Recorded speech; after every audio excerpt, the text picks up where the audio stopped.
your mind, lost in. Yeah, and I love what I do. I have like a long journey of how I was originally in the cannabis industry, doing all kinds of stuff in that world for a long time, and then that journey ended uh, kind of abruptly in a way, and then I eventually found filmmaking, kind of through documenting my journey in the cannabis industry in a way. So, and There's it's all kind something. of come full circle. Oh yeah, I mean for sure. One thing that I kind of appreciate, especially like those documentaries, especially back in the day. Like you've seen this with like a lot of Japanese filmmakers going back like even to the 80s and 90s where they would just use a camcorder. Hmm. That's it. And they Yeah, would just record the city of Tokyo, just have simple conversations with people, go to a cafe, hang out with people that are playing chess. And it's very enjoyable. Like I'll tell you honestly, as a cannabis stoner, I can get high as shit, sit there, watch it, and it doesn't need to be great quality. I don't. Maybe you could explain this. There's something about like documentaries not being like a Discovery Channel or like Animal Planet, where it's just a camera and the person and the environment. It's like pretty much that simple. yeah, sure. So that a lot of it has to do with production, and you'll even see some films try to recreate that by using lower quality equipment, and the connection is more real because there's like a natural gravitation from humans to look at lower quality footage as like homemade, you know? And you have that kind of connection to home movies and things that you would shoot yourselves without all the fine tuning of knowing all what to do from a production standpoint. So when you do those kinds of shots and they're purposefully mistakes or you just don't know and you're just doing the best you can, there's like a connection that people have to it not being produced, right? And that sometimes feels more real, right? Yeah. So I think that that's part of what it is, and a lot of times also it's the content that you're shooting. Podcasts kind of experience this these days, where if you're shooting a conversation and it's not really edited a lot, that can really connect with the audience. So some of that also transfers over in documentaries as well. Well, we definitely saw a boom the use of like particularly with CGI in films. I would say probably like, the mid 90s to about like the early 2000s where you had a lot of production that was being made, even animation, like just 2D animation that was just all CGI. And I'm not going to lie, like growing up as a kid in the early 2000s, yet there was like really great, but there was something as a child growing up and watching those films made before that even happened. Like for example, like Fox and the Hound, the Black Cauldron.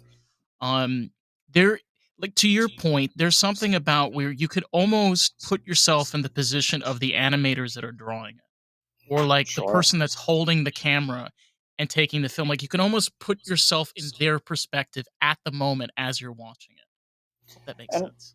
yeah, I totally understand. And I think that to a certain extent, uh, when you're watching those things, maybe some of the. Oh, sorry about that.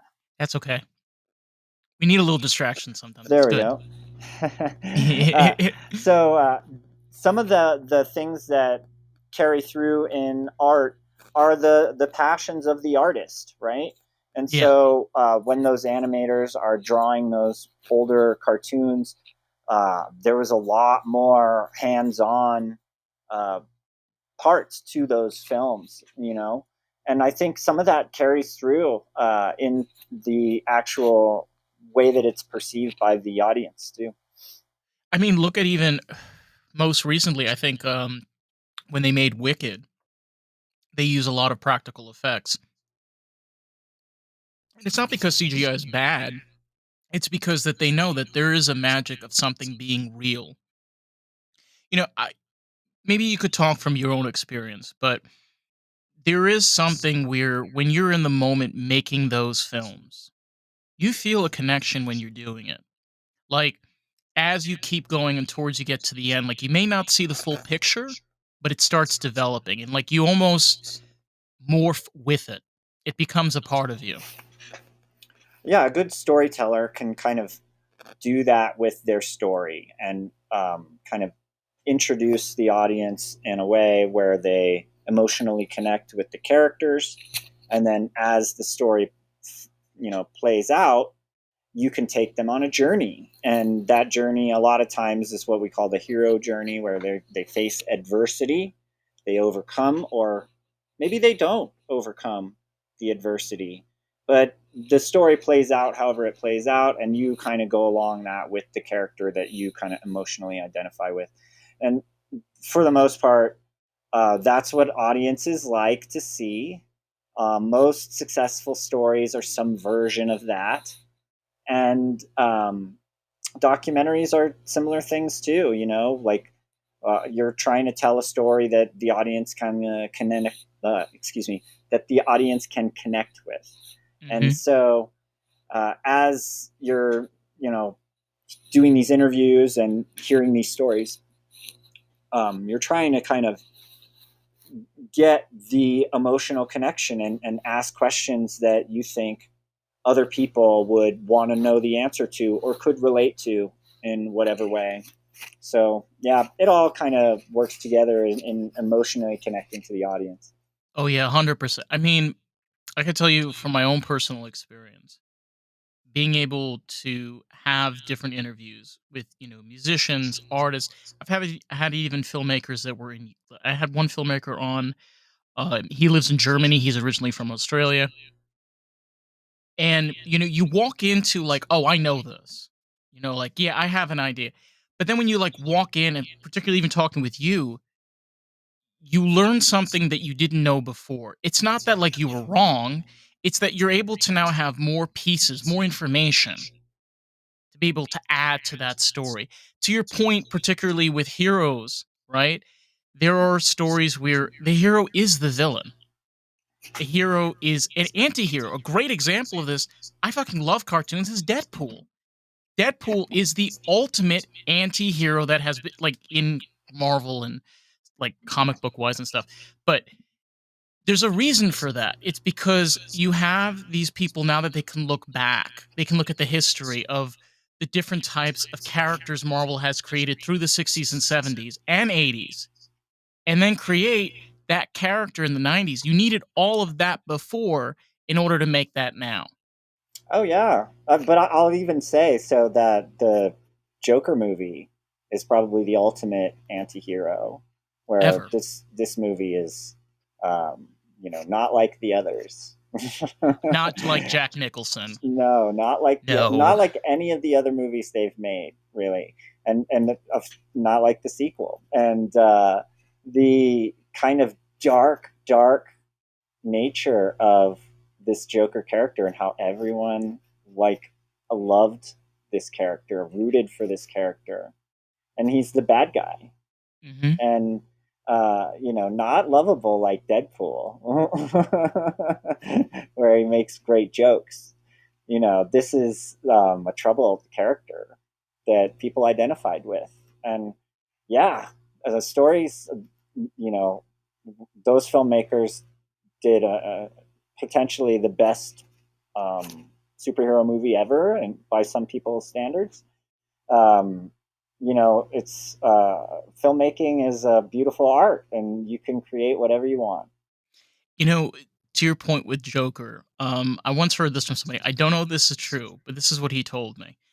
He said that back in the day, DC Comics, because they kind of came out during the 40s, which was World War II, there was a pandemic after the war, which is where people that came back, soldiers, they were very traumatized and they were showing signs of mental illness. There is an actual mental illness which is talked in the Joker where people can have this like uncontrollable like condition where they'll just start laughing out of nowhere. That is a thing. And there are, for example, if not mistaken, it's like a disorder. It's like a mental disorder that's caused due to trauma, and there's a certain way of triggering. I don't remember the exact terminology, but what he was getting at was that these artists, these cartoonists, saw this going on after the war. They saw all these people because they're interacting. Back then there was no internet, so if you wanted information, you had to actually go out to like a bar or go to a mall or just go out to an arcade or whatever, and they would see people acting like this and would fuel them to eventually be able to create these characters like Poison Ivy, like Joker, like Harley Quinn. I mean, think about it. They're all mentally ill. And these comics were made when? In the 1940s and 50s. I mean, people just came back from wars, you know? Of course, that's the information that they're going to get from that. I don't know. I just wanted to. Oh, you're Yeah. absolutely right. And life imitates art, and sometimes art imitates life. And Damn. so Yeah. all of it is kind of used together to create these stories. And yeah, I mean, some of the coolest stuff ever is inspired by, or kind of, uh, you know, kind of tell stories around those subjects. So yeah, that But makes it sense to me. it has a stem of almost like from real life. Like kind of continuing this trend because I kind of like this. Even take something like Star Trek, which came out all the way back in the 60s. And now there are technologies that they kind of predicted. Some of them are kind of more ish accurate. And we have them now. Yeah, yeah. And they I was thought about talking that. about this just recently. It's like Gene Roddenberry was really ahead of his time. Like way over. Absolutely. So, like, what I like to talk about is, so you have both ends of the spectrum, right? So, when you Yeah. look at like the holodeck or whatever it is, kind of primitive in comparison to what we have now, touch screens and all the things that they couldn't imagine, the technology that we would have today, and the Dick Tracy watch. Our every single person's phone is like astounding compared to. So there's a bunch of things that like kind of represent the low end of the spectrum, but like we still can't like teleport like the beam me up Scotty just yet. There's certain things that they have imagined that are a little bit beyond what we're able to do. We don't have lightsabers yet. We're getting closer and closer every year, Actually, but somebody did make a lightsaber. I don't there know if. there are versions, but it's not quite the thing yet. Where you're Yeah. like, okay, Yeah. this is like there's no denying it, right? Right. But it's closer and closer, and maybe someday we'll be able to beam me up, Scotty. But we can't do that yet either. Um, I love the things that we do have that have been inspired by some of these movies, and it's It's a beautiful blend of all of it. Yeah. I mean, even particularly like this is even like I'm a car guy and I love cars. There are cars that existed because of movies. Okay? Like believe it or not, Herbie, that beat bug, that's a real thing people do. Like they turn that into basically a road rally VW. It's notoriously famous from a comedy sketch movie from Disney. Sure. It's hilarious. It's just impeccable on how like almost reality and fiction kind of almost coincide with one another. Oh yeah, and like you're talking about cars. NASCAR kind of came out of the Prohibition days where they were building these cars out to run from the police, Uh-huh. and created a sport, and created art that all comes around all of that too. So like it's all kind of feeds into each other. That's part of what I love about telling real stories, is that you can kind of expose some of those things too, because a lot of the things that become popular are trends or hype or certain things, and Yeah. maybe the exposure isn't getting there for some of the things that are important. And So you get to tell those stories. And also, I do all these different strange phenomenon topics, and I I love like, phenomenons. It's like, yeah, yeah. what So is that? I will talk to people who are very new in the culture, and I'll give them the opportunity to get exposure for their new book or their new story, even though they're not, you know, a famous name in the industry. I still love hearing and talking to those people. Yeah. There's almost like, I remember I spoke with a scientist. He was from Brazil, and he was also a chemist. This man was a genius. And I remember, like, we were having a conversation, particularly about alien species, and we kind of hypothesized this idea. He's like, "Why do we always theorize that aliens are humanoids?" I said, "You have a really good point." He said, "What if you had a planet that organically was metal, that so happenedly formed life? So that means that everything that comes from that planet that is organic or alive is metal. So they wouldn't form or shape or coincide with whatever we exist here on this planet." And I was like, "You have a point." Like, this kind of thing with Star Trek too is like, I don't think there's that many humanoid species. We may be the only Sure. one. There was a movie that came out recently. I can't remember the name of it, but they were like almost like a squid or like a octopus type thing, and Which they would makes talk sense. by like splatting their like these like almost like ink splatters on like a glass type of situation. And they ultimately had to decipher all these ink splatters because they were like hieroglyphics or like Japanese uh, handwriting. And so um, there have been little touches on these kind of theories. And then one of the popular like mainstream UFO theories right now is that these some of these things that people are seeing are not physical, that they are some sort of light entity or some other kind of energy creature of some kind, In where they another don't have, dimension.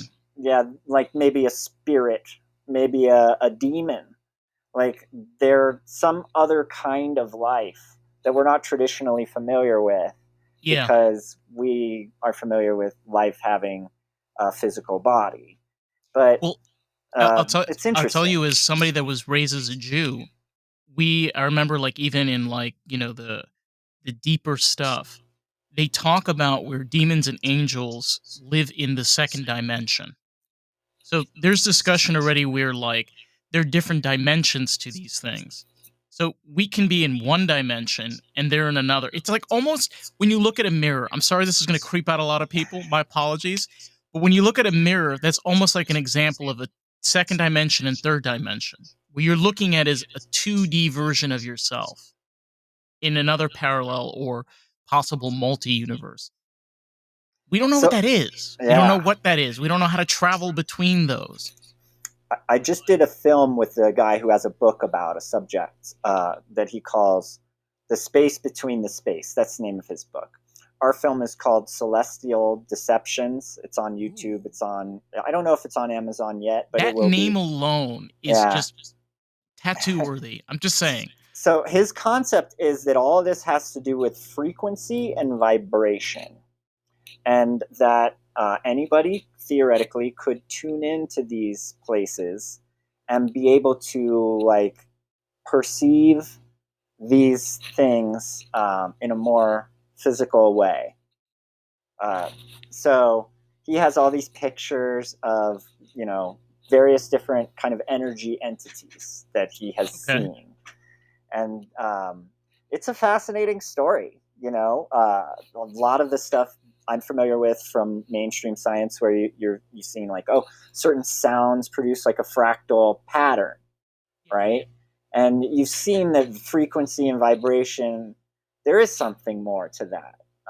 We don't fully understand a lot of it, but there's certain theories on how these things can work that are mainstream science accepted as reality. So Well, it's an interesting story. It's really I mean, the thing that like I always go back to is particularly with it's really hard to break down because when you're dealing with like just talking about earlier with octopi and squid for example, they may be alien. There may be a reason like there's a video on YouTube, I don't remember what it is.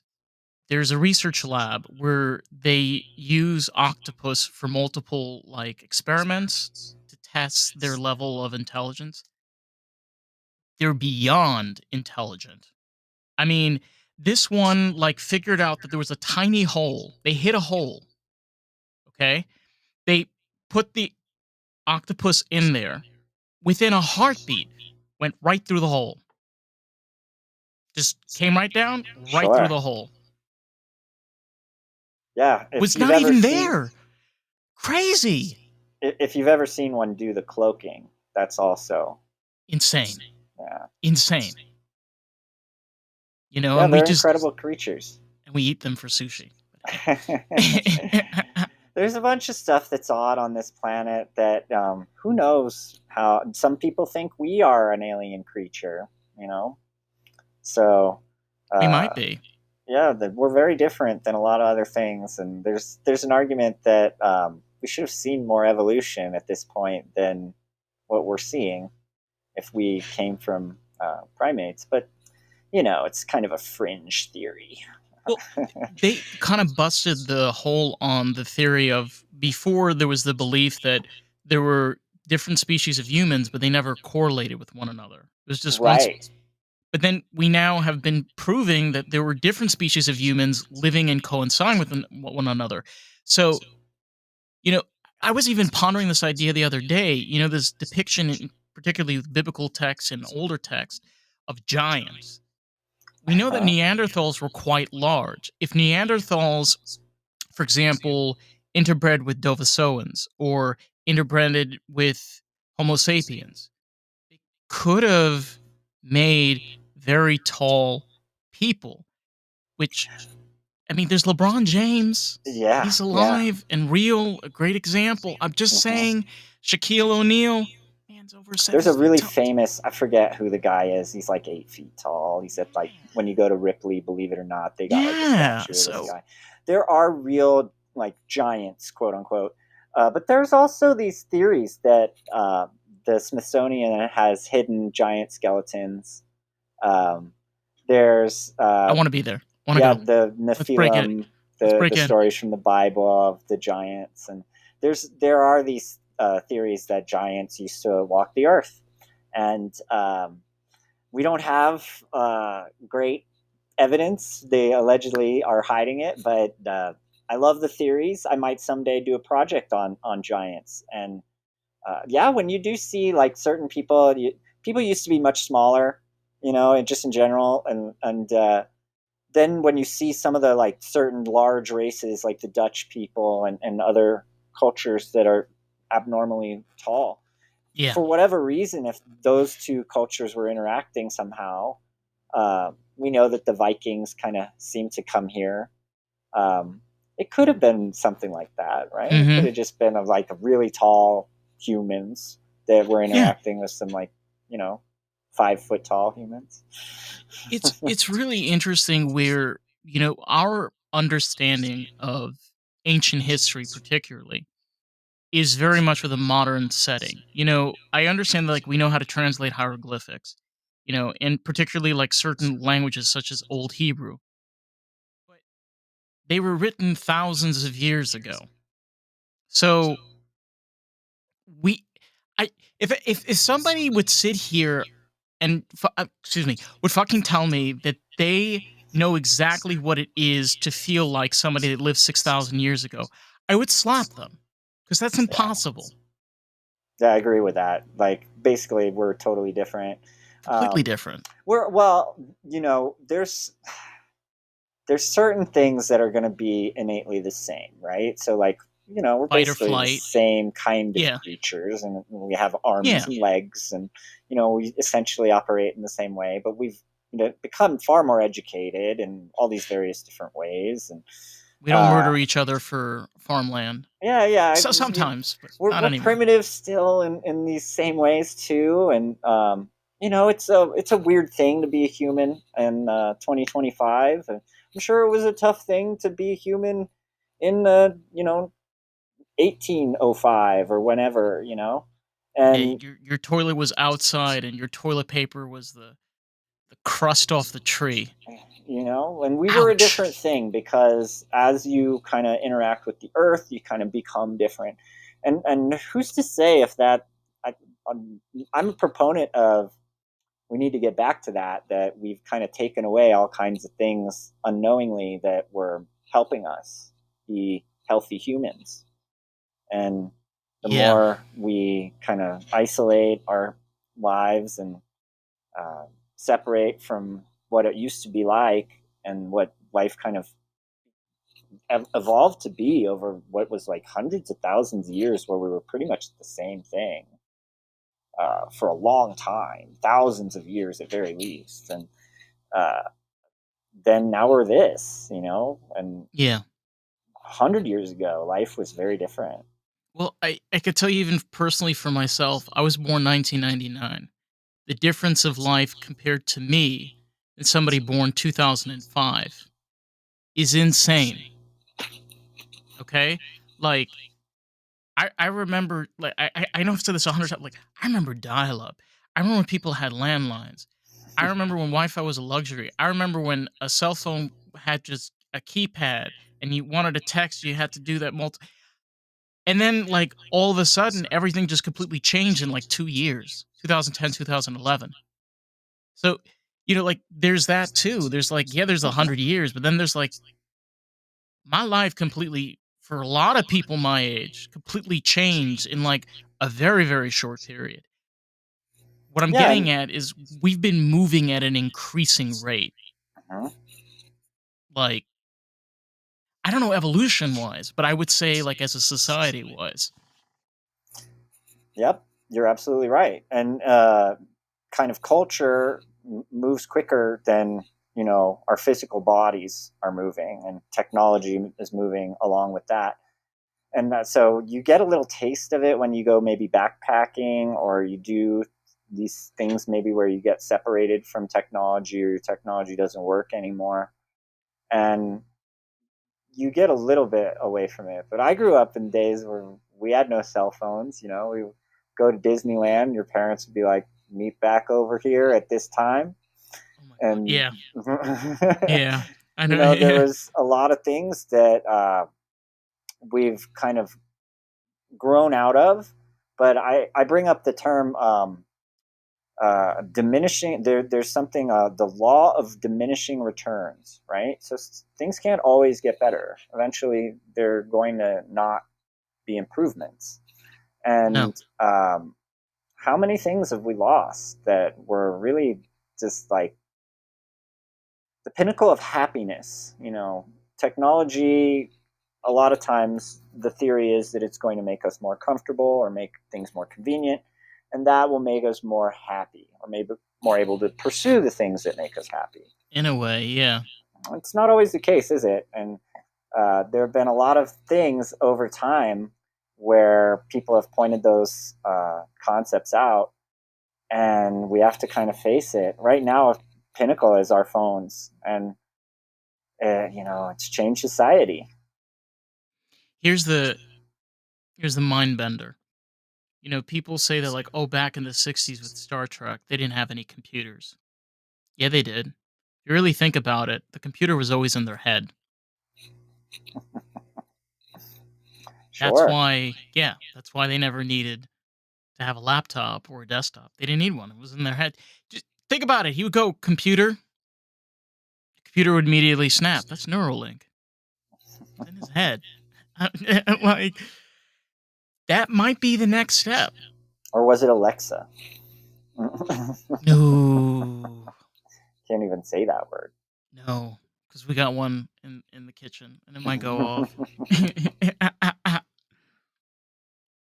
It's like the forbidden word. But Yeah, I Yeah, love technology. I love science fiction and all that stuff. When we do all the UFO topics and we do the strange phenomenon topics, I love getting into all of that kind of stuff. I even I asked all the UFO guys what their favorite UFO movies were, because I think that's interesting too, because some of those movies that are out there are pretty real, and some of them were based on kind of real people and things like that. So it's all fascinating. I like that subject. That's our I think most popular thing that we do. So I think if you want to say movies, Alien. oh yeah, that's a good one. I, I mean, it's kind of realistic. I mean, that could happen. Do you want to I take a don't. shot at what they said, the UFO researcher people? What do they say? I asked a variety of them, and then a few of them said different things. But so No, I they want to. they they went Yeah. with a lot of them said Close Encounters. So Okay. Close Encounters, there's two characters in the movie that are based on real UFO researchers, and so they love that, and they love that it was kind of close to some real theories and this and that. So Close Encounters is a big one for them. Another one was Interstellar. So that was I think Matthew McConaughey, and I think so. Yeah. yeah, and there's a lot of like kind of these concepts where they're interacting in different dimensions, and those are apparently really close to the real concepts. So they really like that one. Another one that they liked was Contact. So, uh, Interesting. Contact, yeah, Jodie Foster, right? And that was the one where they get the secret message. And I even interviewed one of the people that worked on that movie, like giving them some of the That data and movie scared the perspective. living shit out of me. I watched it alone. I swear, I still get nightmares sometimes. It is fucking scary. I I don't wish loved that it. upon. Yeah, It was great. it's a good I don't wish movie. that upon anybody though. I really don't. It was a little disappointing at the end. Everybody kind of knows there was a little. The alien isn't like great. And so there was that. But other than that, man, really great movie. Different time, but it was made well. Yeah, yeah, Besides I that love. part. I've it's grown on me more so since I originally saw it. It's one of my favorites too. Oh yeah. I mean, like Close Encounters. I unfortunately I've watched like bits and pieces. I've never watched the movie in full. Oh, really? No, I've never watched it in full. But I've watched a lot of sci-fi and alien movies. I don't know why it almost draws you in. Like the second you see UFO or extraterrestrial, or there's like an immediate thing in your brain that's like, my precious. Yeah, people think we have a natural connection to that subject for some reason, or Yeah. maybe we come from that, or that there's something more to this story. Well, you've heard of the stone ape theory. Yeah, absolutely. Yeah, and I like people are like, well, but there's different parts of the world, and how could you say that because there are parts of the world that they I don't know, but our brains expanding that quickly, and you compare to other mammals, their brain expansion does not Mhm. align up. I think it was 3 million years or something like that. Something like that. I've done a few different psychedelic medicine documentaries, and I'm currently working on one now. And one of the things I talked to a mycologist about was that in this country, he is finding all these different species of mushroom when he goes out in foraging in the forest. He said about 30% of the mushrooms that he finds have no name, that they might physically look like mushrooms that we know, but when they sequence them molecularly, they're different than their European counterparts. And so these mushrooms are all over the world. They're maybe different types of varieties and what have you, but one would imagine this experience could have been replicated multiple different places. So I think there is some value to the stoned ape theory. A lot of people also think it was cooking meat that kind of inspired this growth in the brain too, I which has happened maybe a similar time frame. So I I don't would know. tell I would tell you as somebody that has used psychedelics, if you take them, you know that there is truth to this. There's something that they do Sure, to your brain where I'll be very honest, like I've taken Shroom multiple times. Every single time I've taken Shrooms, the person that I was before, I don't even recognize. It's interesting. like I wake up and I turn into a completely different person. I I've so taken them a lot too. I don't know if that does that to you, but it definitely does that to me. Well, I've had those experiences definitely where it was really profound, and you maybe faced something and got direction that you were really looking for.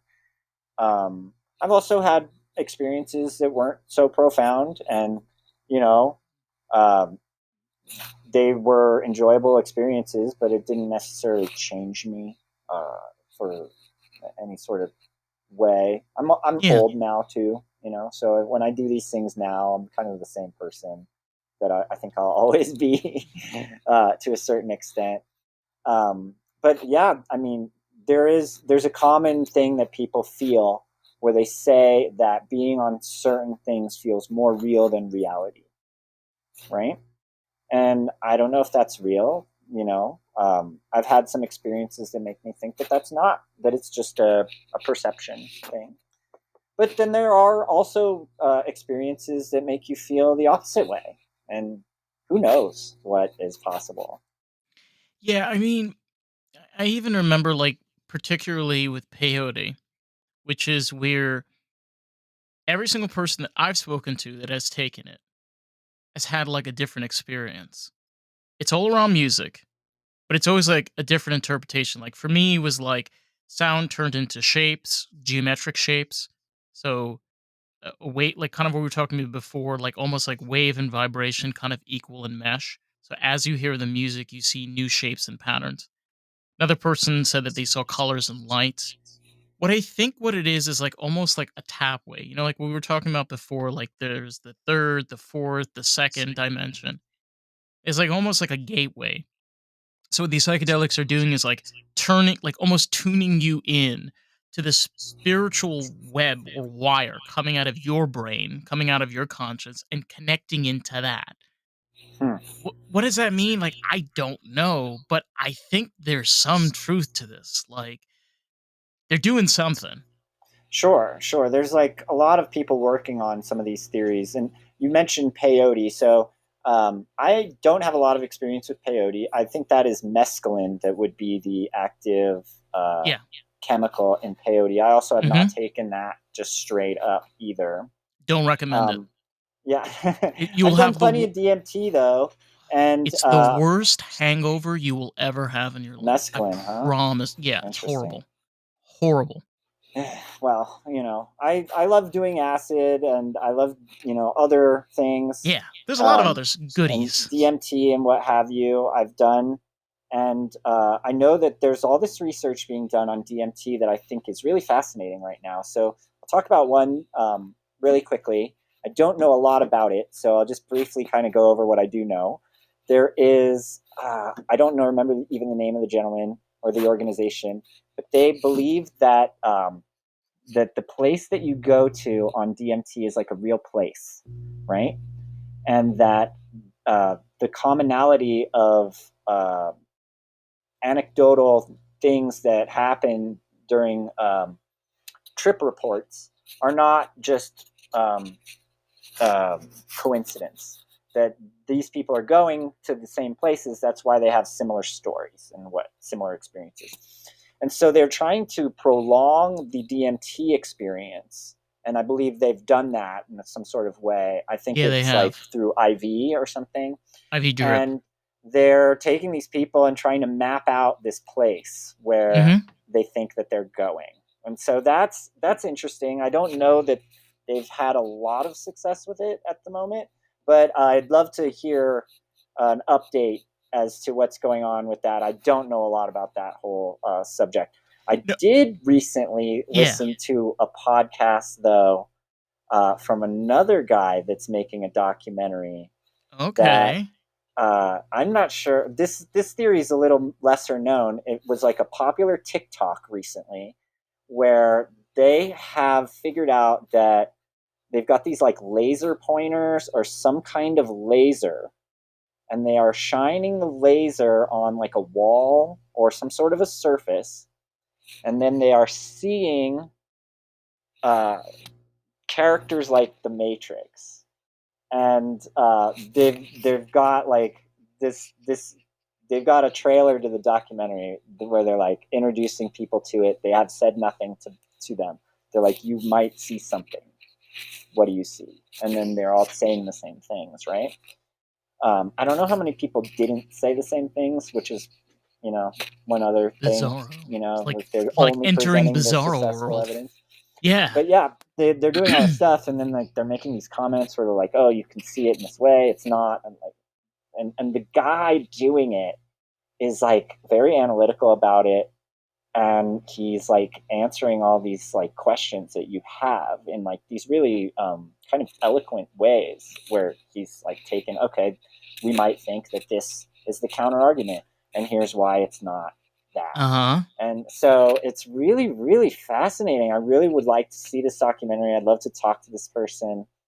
But he believes that we live in the Matrix now, and that what he is perceiving is code, and that basically it's the kind of code that you would see in a simulation type of thing, and that he is revealing that somehow through being on DMT and then using a very specific kind of laser.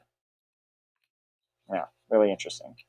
Well, honestly, there is some truth to that because if you really think about it, Mother Nature or our universe is an organic quantum computer.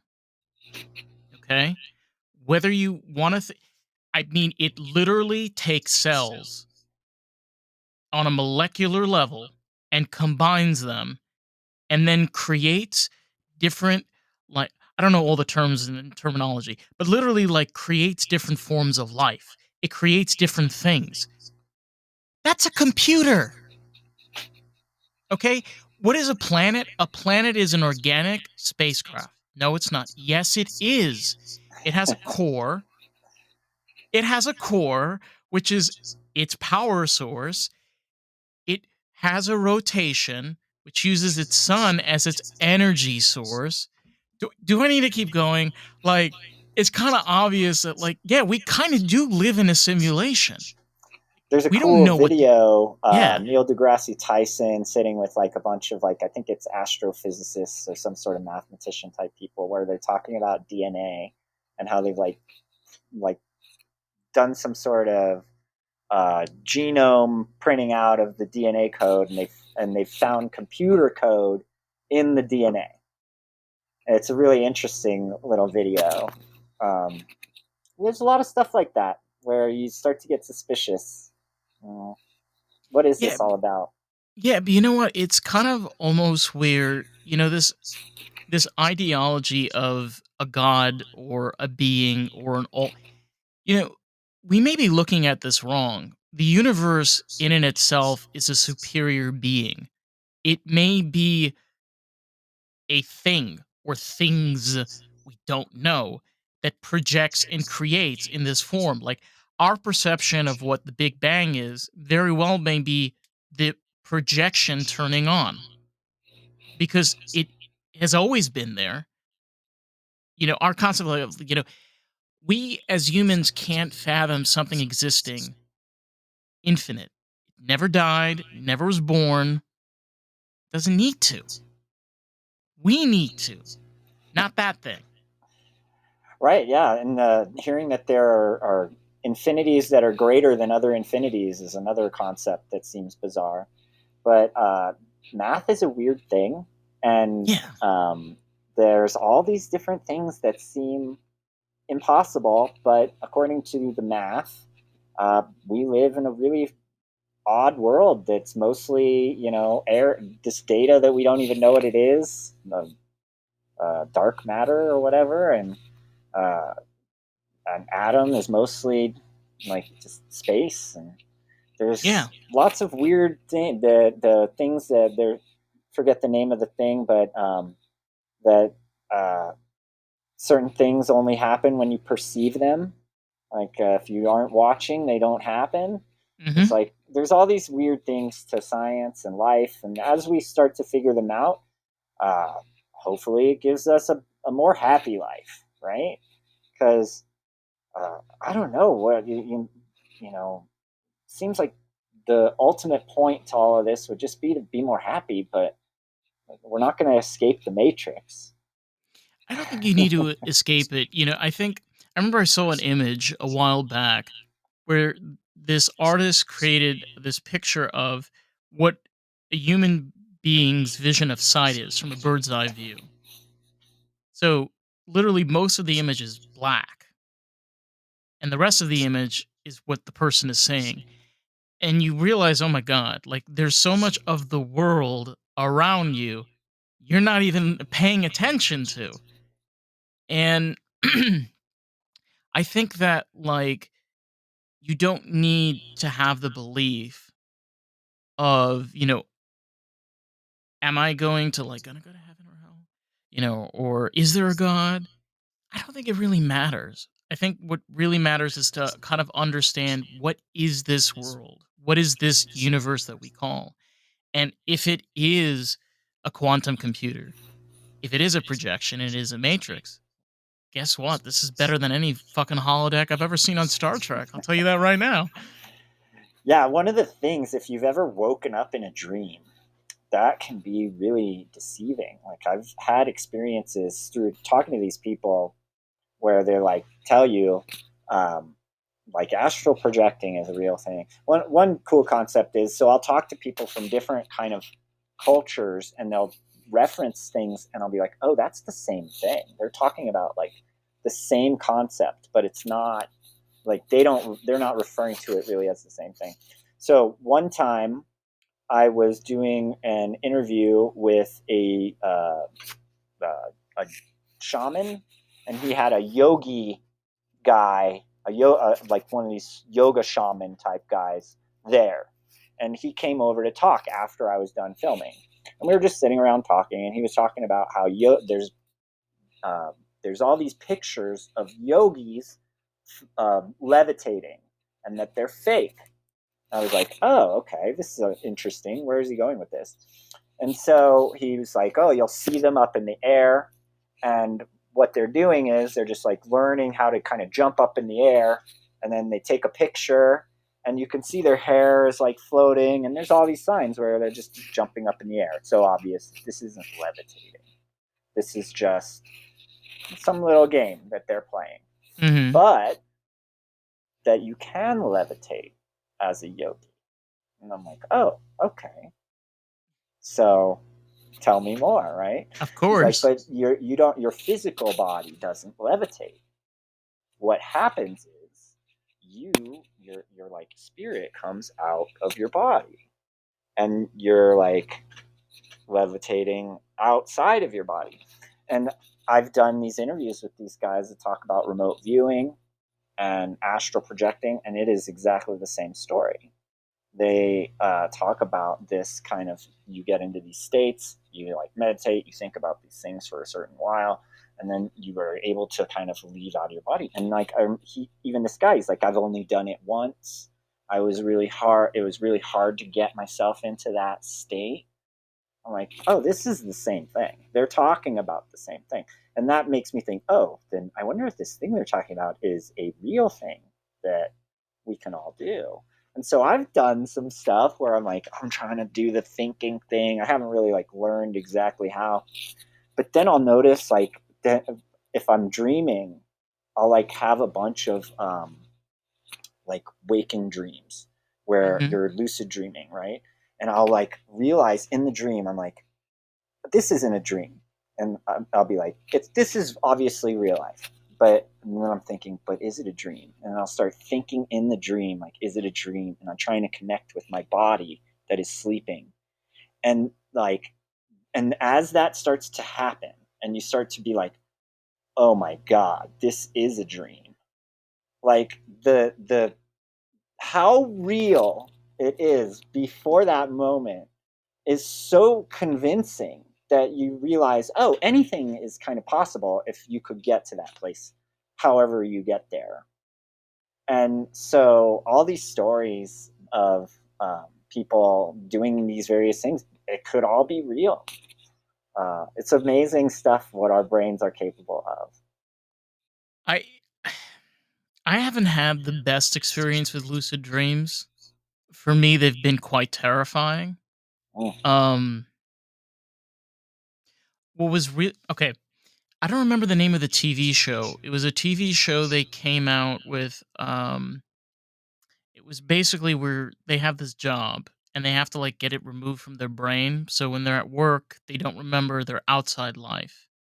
But Oh. yet, I don't remember the. I'm Was gonna that have to. like a Dark Mirror episode or something? Kind of. It's from. It's an actor that was in Parks and Recreation. Do you know that TV show? I saw a movie that sounds like that. Where they His name go to is Adam sleep. Scott. Adam Scott. Wait. Hold on. Severance. Severance, huh? Severance. I'm not super familiar with that. I'm not sure if I've seen it. Um, but I literally had once. This was a while back. I had where like kind of that almost instance, and I was kind of like in an office building, and it was kind of like almost like from the '80s. Do you know what I mean? Like Mm-hmm. fluorescent lighting, very dingy. Sure. There was no one there. There was no one there. The building was completely empty. And I kept on going back from like, is this a dream or this is not a dream?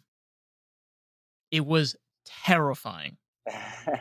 There are videos that people have shot where they claim to like stumble into like a different dimension where they're in some sort of abandoned building, walking through it, and there's nobody There was there. no And exit. yeah, it's weird. There was no Um, exit. There was no stairwell. And the elevator had a door. But you know how it like, you could see like the line that the elevator will, it was just a solid sheet of metal. sure. I've had some negative ones where like I've woken up and I like couldn't find my car. I remember thinking my car is stolen. I've had my car stolen before, and so like I woke up and it had happened again, and I was like looking for it, and I realized, oh, I'm in a dream. I don't even own that car anymore. Like, uh, um, and I've had it happen when I was young, where I used to think I was naked at school, and I would be really terrified by these like really really vividly real dreams that like somehow I had ended up at school with no pants. I, you know, just like an idea to throw out, it's very possible that when we go to sleep, it could be that certain chemicals in our body get released. Like we do know that Oh, there's that's DMT in our happening. body. Uh-huh. So it could be like almost where when your body's releasing this, you kind of like wake up. The problem is you're not supposed to wake up. Right. They You have wake these up in the different. DMT world. Yeah, like they do a lot of studies on dreaming, and there's what they call like the deep sleep. I forget the exact term, but it is like this like healing sleep that if you eventually get to, that's where all the good things happen. And there's certain things like smoking pot kind of prevents you from get REM sleep. That's what it is. And Hmm. so if you are sleeping with like a light on in your room, you're not getting the REM sleep. And there's all these little things that set it off to where you don't get into that like deep sleep. Um, but that would probably be also where all these chemicals are happening, also. And uh, we don't know exactly what dreams are, but I'll tell you what, No. the first person to create something that puts you into the dream state, like billionaire, trillionaire, because that's the most real experience I've ever had. And if you could control that experience, you could eliminate all forms of entertainment, basically. So I would I just do that every time. I think like almost where it's like an illegal gateway. It's like something you're not supposed to do. Yeah. It's the input that the hacker puts in so you can crack through. I I'll also say there's weird things that seem against the rules in the dream world. So Yeah. like I will wake up in the dream world and try to do some devious things and they won't let me do them.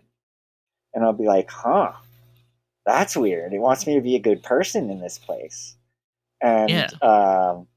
that, it's kind of a lesson in of itself. I don't try to do the devious things anymore. I try to just like fly and whatnot. And that flying in a dream is exactly what people have like I did it just like Keanu Reeves in the Matrix, where like I realized, oh my god, I'm in a dream, and I just like I kind of got down and I just flew up, and it happened just like in the movie. I literally jumped off the Empire State Building on a mattress and an alligator on the other end. Whoa, Uh-huh. I'll never terrifying! like, I literally felt like I was, like, falling down and, like, I got this alligator that looks nasty and hungry, and I'm on the other side of this mattress. Insane! But, Yeah. yeah, falling alligator mattress. So one other thing I want to bring up, I'm gonna try. I've been trying to do another movie about a thing that I find the most fascinating phenomenon that I've ever encountered. And I'm a very big skeptic on a lot of this stuff. So when I'm doing these stories, I'm somewhat debunking the concepts, and I kind of walk away from a lot of them not super convinced. Um, Like but the lizard people in the sewers. yeah, that Bigfoot dematerializes or is a demon or something. Or Um, vampires are in Hollywood and the yeah, art yeah, of all of those Kardashians. things. It's hard for me to believe, but I had a friend introduce me to a book, and then I watched a documentary on it. The documentary's on Netflix, and it's Mhm. about the last chapter of it was uh, human child reincarnation stories. And there's this uh, place at the University of Virginia where they study child reincarnation stories, and this scientist guy who has talked to like many of these kids, Wait, and child reincarnation? yes, and so they show these. So it's children who have stories of former lives that they lived, and so you like he's doing this interview with one of these kids. He's like, what I do is I try to go and debunk the kids. Most of them you can kind of maybe debunk, and that some of the stories though are very profound and seemingly real. Like me watching it, I have no other explanation. Like I'm pretty good at coming up with some other explanation. Like this particular thing, I have no idea what it could be, other than like tapping into information that is just like out there somehow. But this seems like that, not that. So uh, he, this one thing that he shot, he goes to this house where he has the mother and the kid. The kid is like 5 years old or, very young, maybe 3 years old, like very young child. And the kid has been talking about some place that he's never been. He's been with his mom for the whole time he's been alive. He talks about these people and other places. So what this scientist guy has done is he's come up with two different pictures. He's got a picture of the real thing that the kid talked about. And then he's got a picture of a similar thing, but not the real thing that the kid talked about, real place or whatever it was. And he's going to show the kid the pictures. And like, either these look familiar to you. And then like in this movie they're like shooting it, it's basically like one shot, and you're like you see the kid, he shows the pictures, and it is so obvious. The kid goes 5 for 5, no errors. That's the place, this place. And when he sees the pictures you can see his eyes like light up, like oh, that's the place that I know. And these kids, like some of the stories, they have like first and last names of their former parents. They like a lot of them were in like some sort of traumatic situation where they died, and it's bizarre. Like some of them have like technical knowledge of former professions that they were in, to where you're like, how would a child know that? And like it is so profound. I contacted the University of Virginia and they wouldn't talk to me.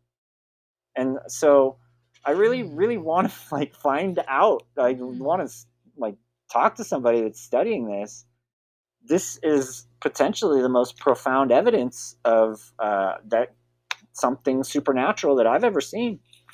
The So yeah, the proof the proof is this: we as humans are made out of energy, and we know this for a fact. Energy doesn't die, so we already know that our physical bodies die. Obviously, we technically are infinite. Okay, like some version of you is infinite. So this concept of you dying and okay, that's now. You don't know what's gonna happen afterwards. But if that's the case, is it possible that, like I was saying earlier, that almost we have like a spiritual wire that like taps into another place? And maybe this kid got one of the wires from the previous round attached along with sure. it. And some of the stories are like 80 years apart, so it's also like not immediate where like, oh, this person died and then they're immediately now in this child. No, like this person died, 80 years goes by, then there's this child. So where was this? And then they have memories, like they can reference like things from that previous time. Like how is that attached to, like, it's just, it's incredible. I'd love to like look into this more. Yeah, the human psyche in itself is absolutely fascinating. Not because of just how vast it is. It's how little we know. We really don't know very much about ourselves. Like as much as like we have evolved as a species and how we have, there is a lot of things about us that we just, there's no explanation. There's like, we don't know. And we're very different from person to person. As I kind of do these interviews and talk to people, and they've spent their whole life doing this one thing, they can be very dialed into that life. And, you know, humans are kind of moldable in that way too. So as we kind of focus on different things, we kind of become more uh, dialed into that and more dedicated to those things, and even physically more able to do those things. So the variety of life is incredible. And, you know, as I do my stories, I just try to keep an open mind, and anything's possible. I love uh, educating myself in this sort of way. Yeah, and honestly, it opens our mind to different ideas. The thing is, when you theorize about things and talk about the unknown, yeah, a lot of this hasn't been proven yet. But there's a reason why a lot of people stem to these things. There's a reason why a lot of people connect to these things. It's not just because of storytelling, but there is some truth to it. It's coming from, well, you didn't give us a good enough explanation, so we'll give you a better one. Yeah, for sure. I've done a few documentaries also about like what I call serious topics as opposed to the strange phenomenon stuff. Um, like if I discovered Bigfoot in one of my documentaries, I don't know that the world would change dramatically the next day. Maybe for some people, but like I did a mindfulness documentary, and I was like, wow, if everyone would do this, it would be a colossal change in everyone.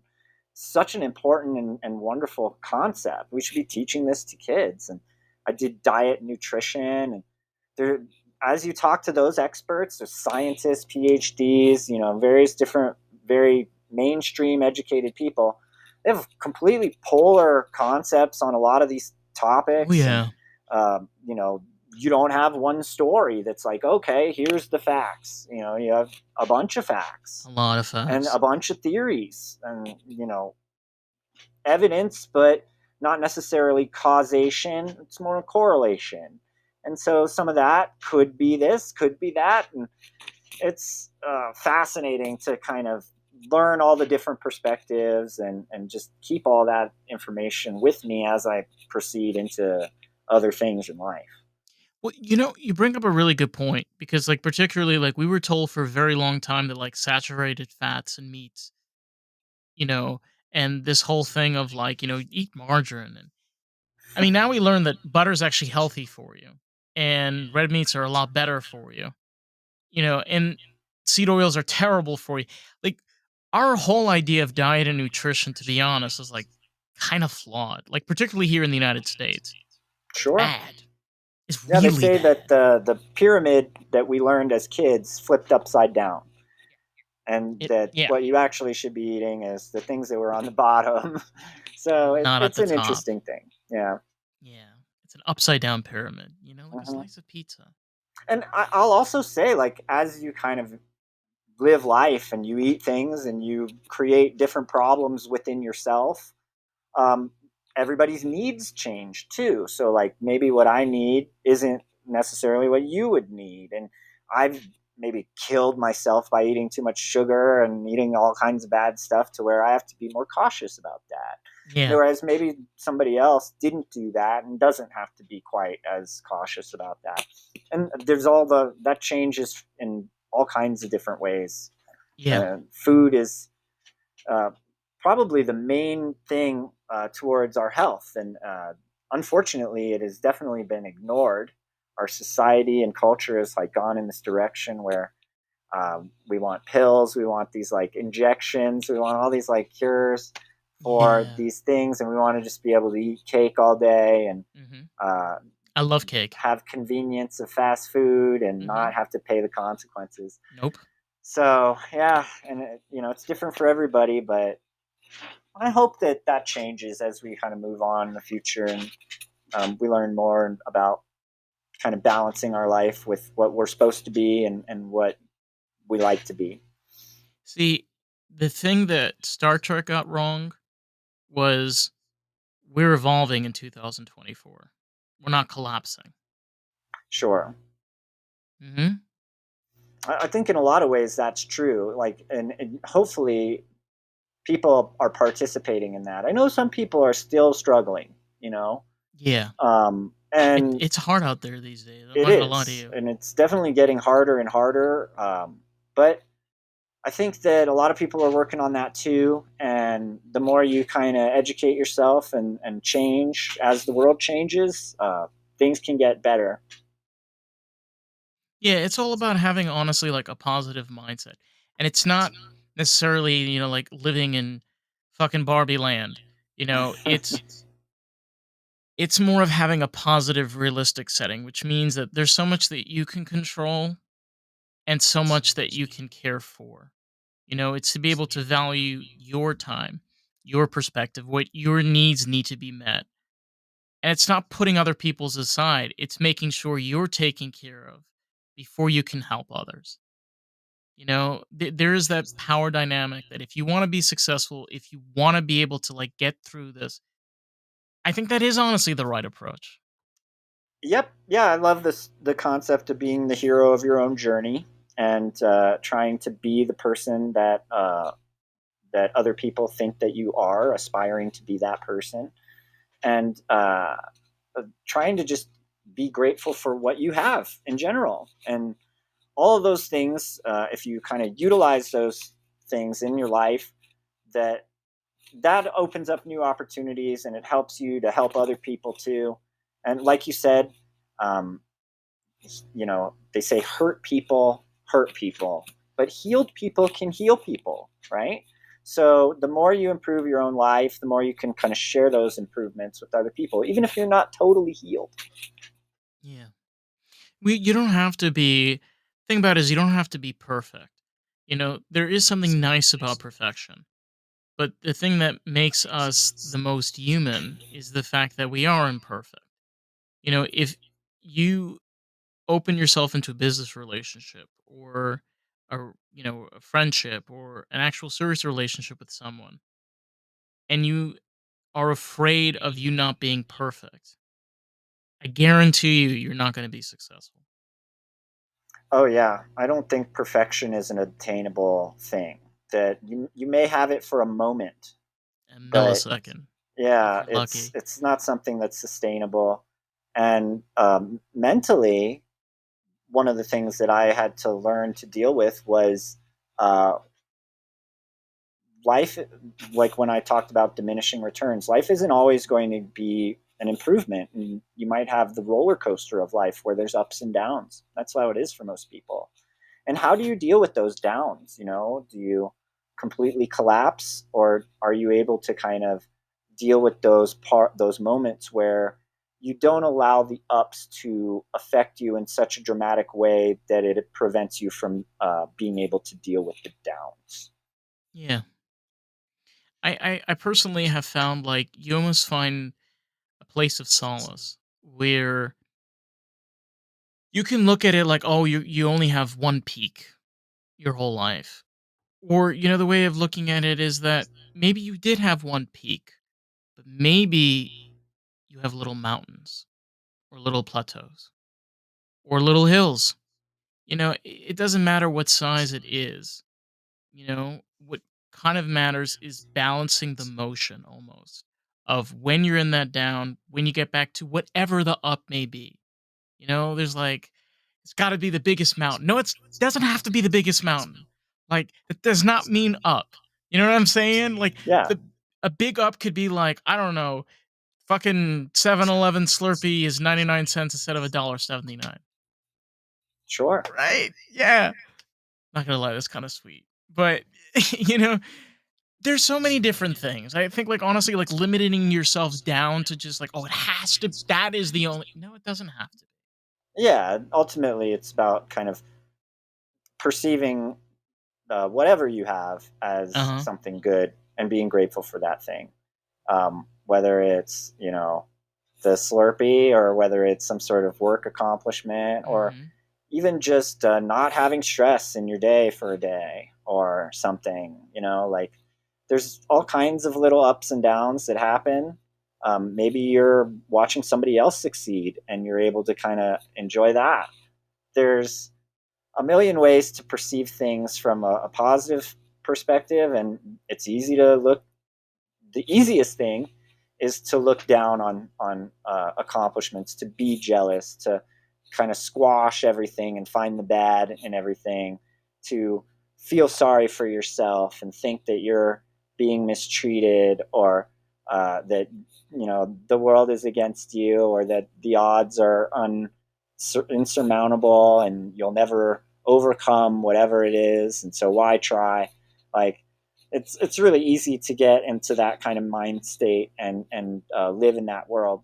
So just having the courage to try and take it the other direction, and even just recognize when you're being that other way, and changing your mindset. A lot of times it's just as simple as that. Yeah. I mean, it's a choice. You either have the red pill. Yeah, yeah, absolutely, right. um, I wanted you to talk a little bit more because you mentioned that you have some films in the works. What do you have currently working? What are some things you think would be interesting for some of the listeners out there? Absolutely. So I got a bunch of different stuff in the works. I'm about Okay. to release a UFO crash retrieval documentary Ooh. where I interviewed a expert from Lockheed Martin. I'm not sure if I'm supposed to say that because he didn't want me saying it in the All movie. right, FBI, please do not arrest me today. But yeah, he's kind of studied these books and studied all these different cases of crash retrievals. And he had, I showed up to do the interview with him, he had like two telephone book size of folders of documents. He has multiple levels of evidence that he requires for these cases, and he's trying to create physical images of these stories that are just in text.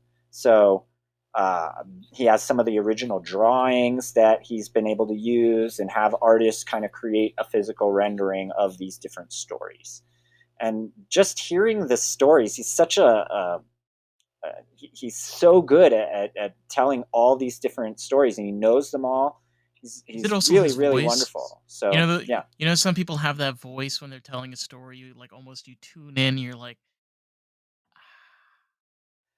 Yeah, yeah, he's good. He's got all the facts and he knows all the details. So that's really a good one.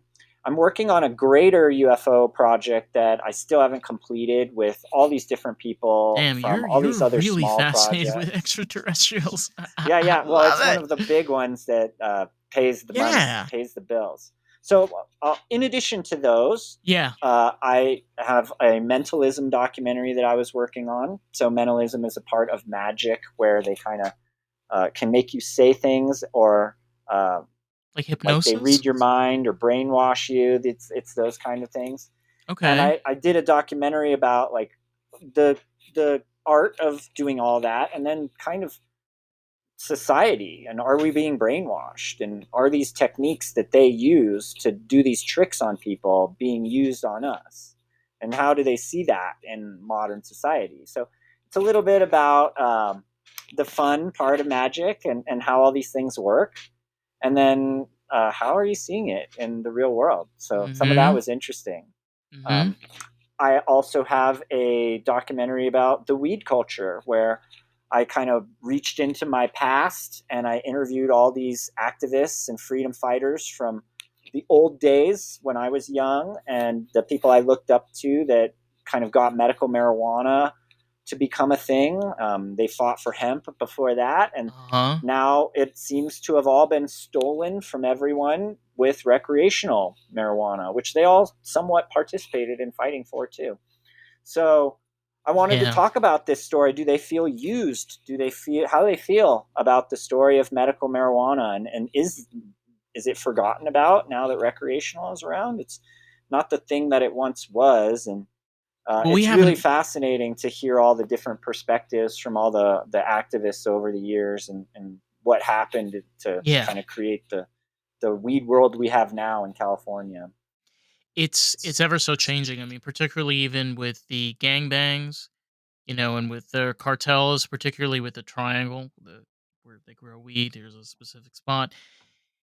It's bad.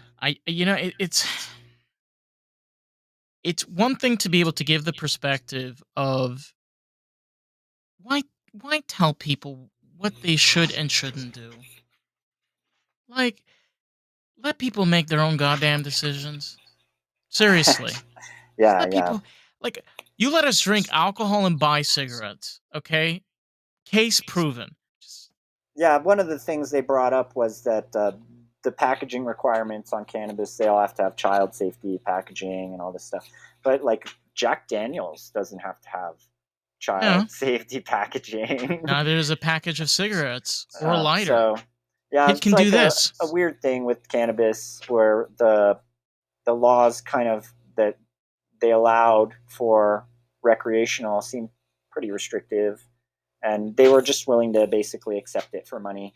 Part of the story was when the were originally fighting this fight for marijuana, the argument was like marijuana can help people with AIDS, not necessarily cure them, just make their end of life better, and it can help people with all these other various different things, not even necessarily cure, but sometimes cure. And that wasn't a compelling argument. Nobody cared.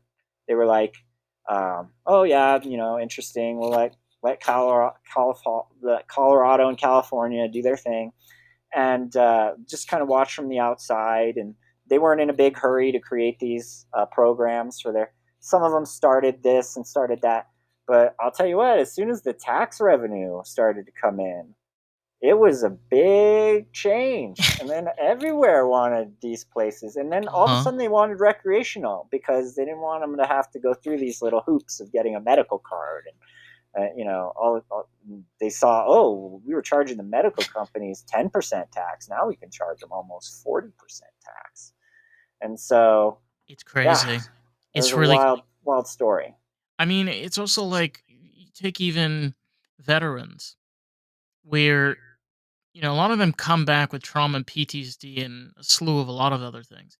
And like there's clearly been research done with MDMA and ibogaine and there's a bunch of other things that clearly can help these people get back on their feet. And it's like, Absolutely. Hmm. nope, nope, we're not approving it. We're So, not so allowed. you actually just stumbled upon one of my other documentaries I'm working on, an alternative medicine documentary, which is not just psychedelic medicine, but other things. Like I Yeah. did a frog venom thing that doesn't get you high. It's called Cambo, and you just get Okay. sick and vomit, and it was kind of a horrible experience in a lot of ways. But I could see how it could be healing for a lot of people. And there's acupuncture and yoga and all these different things that are kind of fringe science, pseudoscience Yeah. theories on healing. But I think there's real healing that's happening for a lot of these people too. And Is it all just placebo? I don't think that it is. I think that a lot of it is genuine healing that happens from doing these things. And so we're talking about these concepts, and um, microdosing is a big popular thing. There's absolutely no evidence that microdosing works. We can't measure any sort of thing that has shown that it works, but there is all kinds of anecdotal evidence that it works, and that's really compelling. Macrodosing we can measure, and there's all kinds of healing that's happening from people doing macrodosing. And all, like you said, MDMA. I also like to point out the MA in MDMA stands for methamphetamine. So some of these drugs are things that people don't expect to be a good thing, but they are in certain cases. And I think LSD has a value for healing people. I think ketamine has a value for healing people, and obviously psilocybin, that seems to be one of the big ones that's getting a big push, and probably going to be the first one that like they'll have sold as like chocolate bars. You already see a lot of the project products going Hmm. around. There I also mean, is mushroom products that are not psilocybin. So one of my friends has a company that has a legal mushroom brand, and the a lot of legal I've mushroom seen those. I brands, was gonna say that. yeah, a lot of them are actually mucimol, which is the Amanita muscaria variety of mushroom. It does not have psilocybin in it, and all Oh, the Amanita varieties have mucimol, and so it's a different chemical. Gets you high in a different way. It's not as enjoyable to a lot of people that are familiar with the psilocybin experience, maybe, I've but seen. different and maybe Yeah, enjoyable to some. So, you I've know, seen them all over here in Florida. I mean, because like they got like mushroom chocolate bars everywhere, but obviously they don't have psilocybin in them, right? Like, some of them don't. Yeah, some of them are yeah. just illegal, and they're like rolling the dice, which is crazy. And there's even a store in Berkeley that's just selling mushrooms. You Are you know, it's serious? yeah, yeah. You can just go in just like the old medical marijuana days and buy mushrooms. And so, Yeah. yeah, When we're wrapped up this, I might be making a trip. You yeah. There you go, Berkeley, California. know. I'm sure there's other places too. They're probably doing that in Oregon. You know, Oh there's yeah. there's probably other places doing it too. Oh yeah, for sure. I honestly like I that was the thing that kind of like we were talking about earlier is like being able to have that ability not only with storytelling but real life experiences, things that people on an everyday day are experiencing, even to the far reaches of like phenomena. You know, these are people that are having they're claiming they're having these experiences. It can be very traumatic, you Oh, know? for sure. But And even sharing the experiences, like I've had to kind of talk to somebody recently where they were like, um, friends are like ending their relationship. Like they don't want to talk to me anymore because I like told them about my book, and they're like, oh, well, your book's a little out there, so they're probably thinking that you're crazy now. I I'll So, I'll tell you, I'll tell you personally, like from an old real life experience. Like I grew up in a Jewish community, an Orthodox Jewish community in New York. So when I left, I kind of had that like perspective where the rest of the world was insane. Okay, I never was used to the secular world, and when I would tell this to people, like sometimes they'd be like, "What do you mean?" I've had like even somebody I know talk to me like, "Yeah, I spoke to other people that came from the same place and they told me the same thing." I was like, "I didn't think that was real." There's like this almost like disconnect where it's like, I know it's real. Why isn't other people seeing what I'm seeing, right? oh, for sure, and like some of these things that I've seen, you want to have that experience so that you can feel the confidence in these concepts that the people who have experienced them have. Um, and some of the not everything can be real, right? So like some of the people that I've talked to have to be, you know, misunderstanding these experiences in some sort of way, but Yeah. some of them might be the real thing, and you know, I just try to be open minded with it, and like hopefully in my life I'll maybe have one of these experiences that will open the door to one of these Beam me up, concepts being Scotty. more real to me. But as I'm just being able to talk to all these people that have them, Yeah. it's fascinating, and like it doesn't seem to be going away. It seems to be progressing. More and more different people having different experiences, and yeah, I love it. In Buzz Lightyear's own words, in infinity and beyond. Yeah, yeah, exactly. It's very true though, because you know what? The unknown is kind of spectacular. You never know who you're gonna run into, but it's worth the ride. I think it is. Oh yeah, and we keep getting these congressional hearings. It's like step by step, getting closer and closer, and then they'll Yeah, like that kind thing of in Mexico. yeah, yeah. So you see, yeah, the skeletons. Well, I'll tell you what. There's people that believe super hardcore in it, even still, and they like argue about why that was not what it was perceived to be, and that those are real skeletons. That's what they think. So I mean, the fact that they didn't let other scientists be able to do their own research and study. I'm like, yeah, yeah, come on. I know what you mean. But I think there is something going on with that where they like did something recently where they were all proud. They were all quite happy with some new discovery about these things. I Never. don't know. It's literally never ending. It like Yeah, never yeah. has. We all want it to just be some undeniable evidence where we can all just kind of be like, okay, there it is. Like, Yeah. it's always something where there's a little back and forth. Oh yeah. There always is. Oh, listen, Jeremy. It's been an absolute pleasure. I was gonna ask you actually. You mentioned your documentaries. Do you have a website or any social media I pages? do, yeah. My website is theskyisland.com, and it's not as up to date as my IMDb page. So the most up to date is to just search my name and go to my IMDb page. Or even like if you put my name, Jeremy Norrie, into Amazon or into Tubi, you get a page with all my films. On YouTube, you have to type the name of the film with the word documentary at the end to find any specific film that you're looking for. Because just putting my name in gets a bunch of podcasts and other stuff like that. Um, Sorry. yeah, yeah, hey, it happens. But my website is pretty good, theskyisland.com, and it has links to a variety of different ways to watch my films. Love it. I'm telling you, you need more people like this because you know what? You, anybody could be a filmmaker. Anybody can tell a story. Can they be a really good filmmaker? Can they really take really incredible stories and make something really special? Well, now's the time. The opportunity is Yeah. there. You can kind of just get a camera, go out there, shoot stuff, and put it out Yeah. on YouTube, and you're a filmmaker right there. And so you can work on it a little bit more and get it out to a distributor just like we do. And it's really, the bar is not high.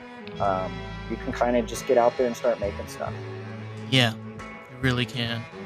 Listen, thank you so much, man, for coming on. Anybody out there, if you want to check out more of the podcast, you can find us on Facebook, Instagram, and YouTube, and also on Rumble these days at Lost in the Groove Pod. So with that, catch you on the next one. Bye, everybody.